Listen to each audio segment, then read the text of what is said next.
and also thinking about preservation on the back end.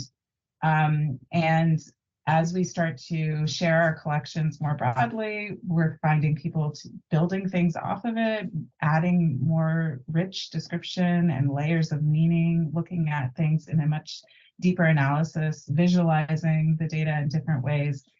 And I think the challenge there is the different types of technologies that might be used, and what do you preserve? How do you preserve it? How do you even know if they're building these things off of your collections? It's definitely made the landscape more complicated, or as Trevor Owens puts it, kind of the ecosystem has really evolved and changed and grown. Things are always evolving too, and I think that's another point that Trevor Owens makes, is that, you know, things are never static, systems change. And so, like you said, if we're not in communication, then it's hard to know what choices to make, and how to think and plan maybe a little in advance. We can never plan for the future, but we can always plan for the near future, which is what I think we're trying to do. So. Which reminds me, the communication thing, I think it's really important always to emphasize that relationships are a type of infrastructure that are really important, right? Developing those relationships and that trust that allows people to work across institutions.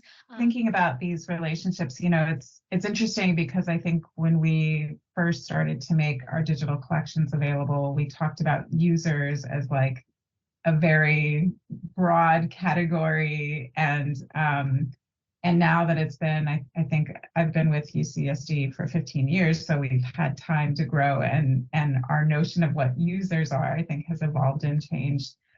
And so I think that's been really exciting to have like real life use cases and real life, you know, challenges to have to explore and figure out. So I think it's actually really important that we continue to grow in this direction. I think one of the things that I hope our systems are able to evolve to handle more collaboration. So I think, you know, we have to make choices about things like security. How much do you keep things, you know, locked up, and how much are you able to share? I think especially with this kind of like metadata work, we need more collaboration, because we only know so much about our collections, and we only have so much time to do that sort of like analysis. And so I think the only way to allow things to evolve is to open the doors a little bit more, and have more, hopefully more ways of showing different perspectives, different forms of analysis. And so I don't know where we're going, but I think it's exciting to think about how we can do more, build more infrastructure for collaborations.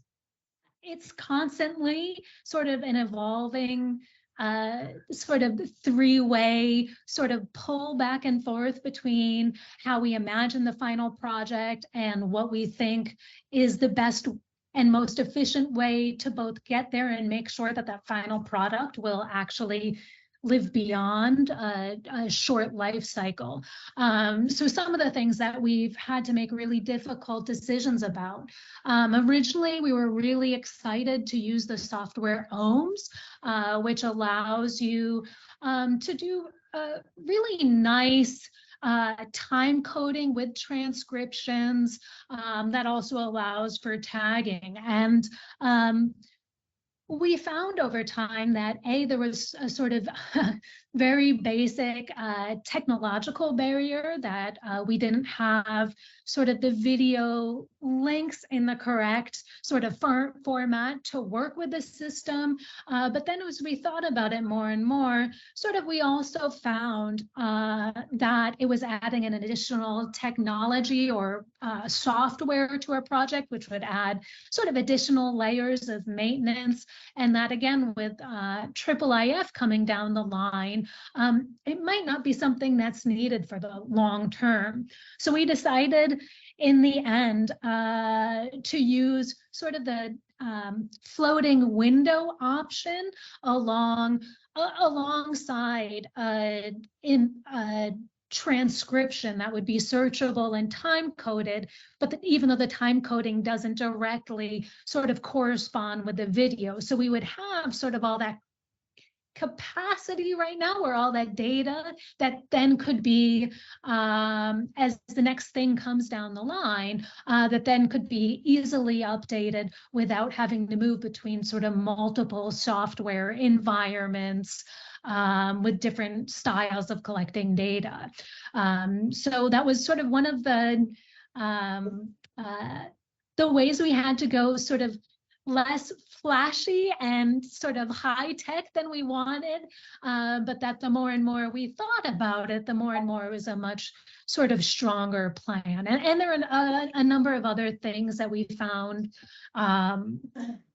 we were able to do once we thought sort of beyond the software. We realized we could think about tagging in a slightly different way, that rather than thinking about tagging as something that primarily allows users to search within a single interview, to think more about tagging as a way to search across a collection. Begins to allow our users to think of sort of what are the kinds of communities of experience and shared political cultures that are in the collection, and how can they go between interviews. And I'd like to think that our approach to tagging, where again, we are providing sort of the ability to do some of that fine-tuned searching through the transcription, but we're thinking about the tagging not as a way to identify a particular moment in the interview, but to think about ways in which a single interviewee might be situated in multiple contexts. And again, thinking about the user, about really thinking about what that person looks like and sort of what do they do when they come to your resource? Where are they? Where do they get lost? Where do they get overwhelmed? Where do they get curious? And try to, I think, lean into the things that we want, which is curiosity, engagement, maybe sort of reuse and continual development, right? Not presenting the project as this is one interpretation and we're done, but what are ways we can sort of generate new ways of engaging with these sources, rather than sort of developing vocabularies and structures that seem to sort of either overwhelm or suggest that this is a finished product. I want to just emphasize, I think what I appreciate with the work that you're doing is the number of partnerships, and also the teaching. I think that's pretty incredible as well, that there's this built-in community of learning on so many levels. So I think you have researchers who are able to really deep dive into it, but also you're bringing so many students on, and just that really valuable learning that I think is happening. That is exciting for me too, because I think you make these collections available and you hope that they will get used. And so to see them being used on so many different levels is really incredible.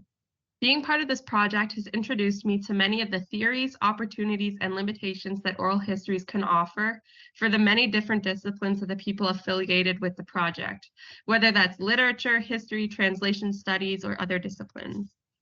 The collaborative nature of this project has integrated me into a larger network of scholars of oral history work and the history of the Spanish Civil War more broadly. For me, being part of this digital history project means being part of a virtual team committed both to creating space for the interviewees to share their stories and to making oral histories accessible to a global Spanish and English-speaking audience.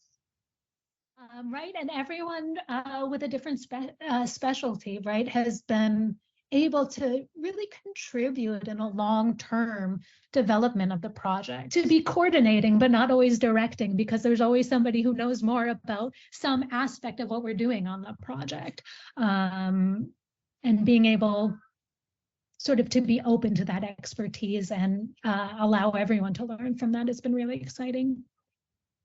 Yeah, I think that's pretty powerful, to switch thinking in terms of you're facilitating the work of others. It's not like you have to control all the pieces. I think that's really, hopefully, the direction with more interdisciplinary studies, is that we're able to leverage so many different perspectives and ways of thinking to enhance the knowledge, that we have.